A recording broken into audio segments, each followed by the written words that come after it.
Olá para todos. Neste bloco começaremos a matéria pertinente ao concurso de crimes. Nessa matéria estudaremos, no bloco de hoje, o concurso material e formal.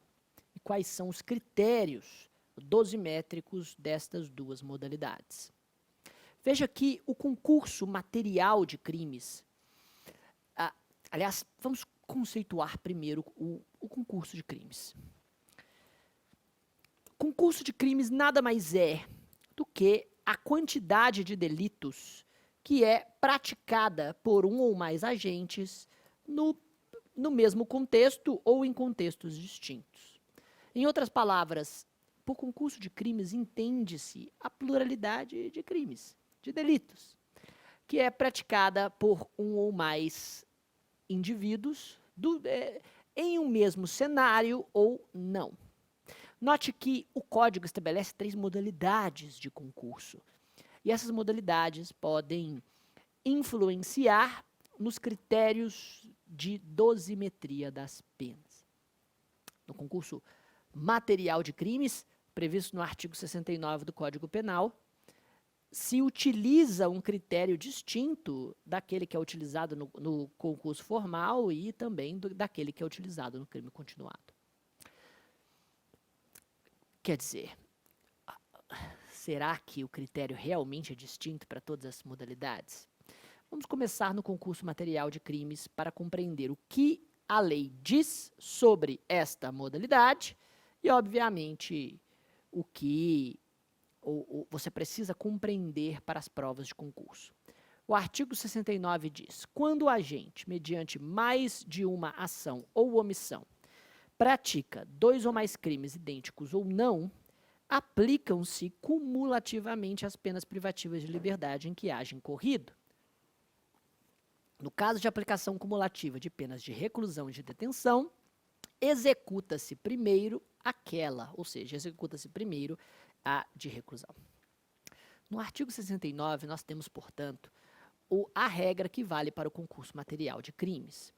Este concurso, como nós podemos ver, ocorre quando o agente, mediante mais de uma ação ou omissão, pratica 2 ou mais crimes idênticos ou não, isto é, no concurso material de crimes, o agente pratica várias condutas, cada qual gerando uma infração distinta.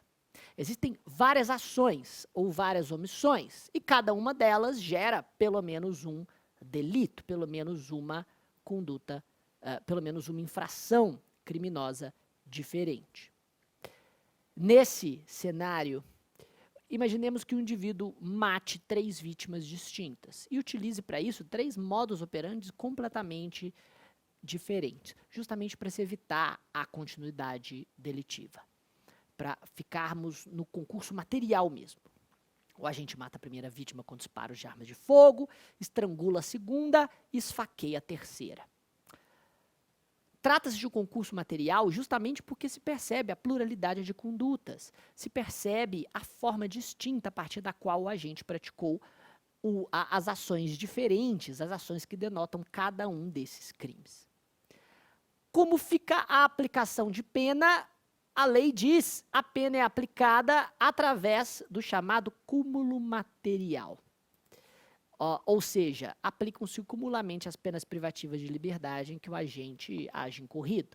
Em outras palavras, deve o juiz passar pelo critério trifásico de dosimetria das penas, na primeira fase, na segunda, na terceira, individualizadamente para cada um dos delitos, e os resultados serão somados. Mera operação aritmética.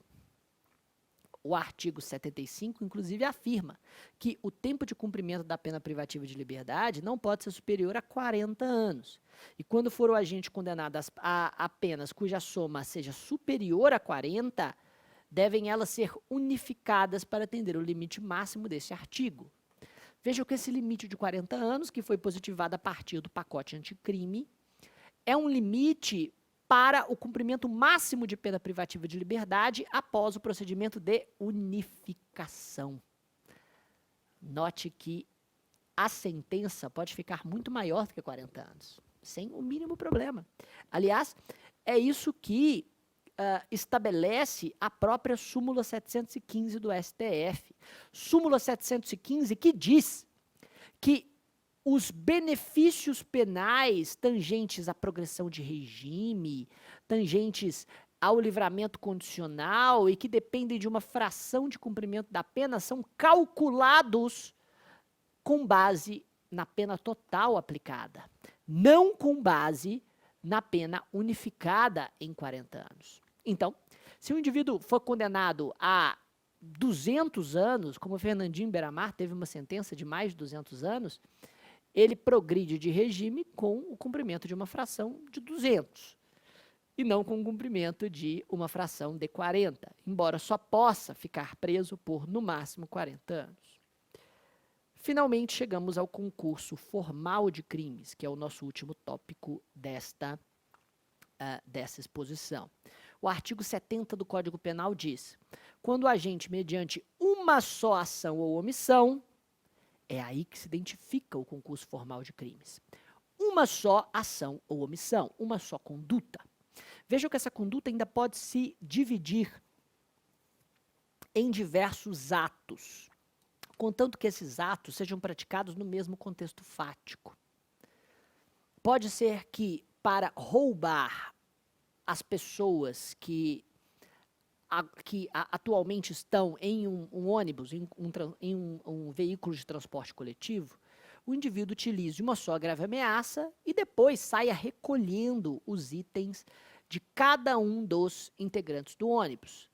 Vejam, nesse cenário, o agente deve responder pelo concurso formal de crimes, uma vez que se tem aí uma unidade de conduta, uma unidade de ação, uma só grave ameaça, que se desdobrou ainda em vários atos. É isso que entende a jurisprudência atual, principalmente da sexta turma do STJ.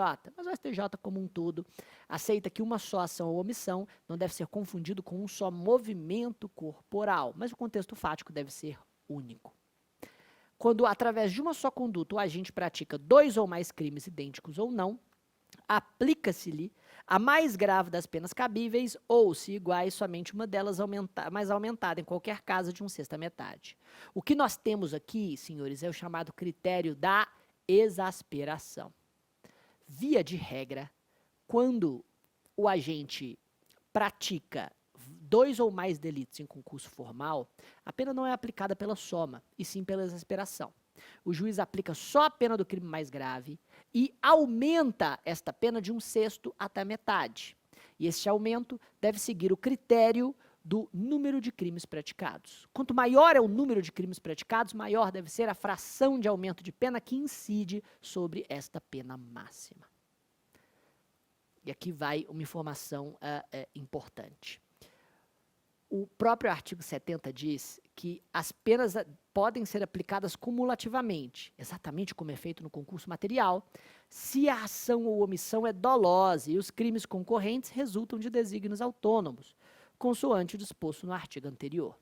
Vejam, se todos os crimes são dolosos e são praticados com desígnios autônomos, a pena é aplicada pelo cúmulo material e não pela exasperação. O que se entende por desígnios autônomos? Bom, inicialmente, a jurisprudência do STJ afirmava que desígnios autônomos devem ser entendidos como sinônimo de comportamentos dolosos. Então, se o indivíduo praticava vários crimes dolosos, ele respondia pelo cúmulo material, o que nós chamamos de concurso formal impróprio, que é a segunda parte do artigo 70 que nós acabamos de ler. Se, entretanto, um dos crimes for doloso e os outros culposos, aí nós temos um concurso formal próprio e a pena aplicada pela exasperação. Porém, conforme a jurisprudência do STJ foi, digamos, evoluindo, o entendimento do que são desígnios autônomos acabou se modificando um pouco. Até chegar o importante HC 364754, no qual o STJ decidiu que o roubo a pessoas que estão em um ônibus, né, integrantes de um coletivo, é concurso formal próprio. isto é, a pena é aplicada pela exasperação, mesmo sendo todos os crimes de roubo dolosos. Isso porque desígnios autônomos hoje são entendidos majoritariamente como sendo uma união subjetiva de planejamento anterior, de planejamento antecipado. Em outras palavras, só existe desígnios autônomos quando o agente já quer, ou quando o agente queria praticar todos os crimes desde o início. E assim planejou e executou. Perfeito? Fechamos então por aqui.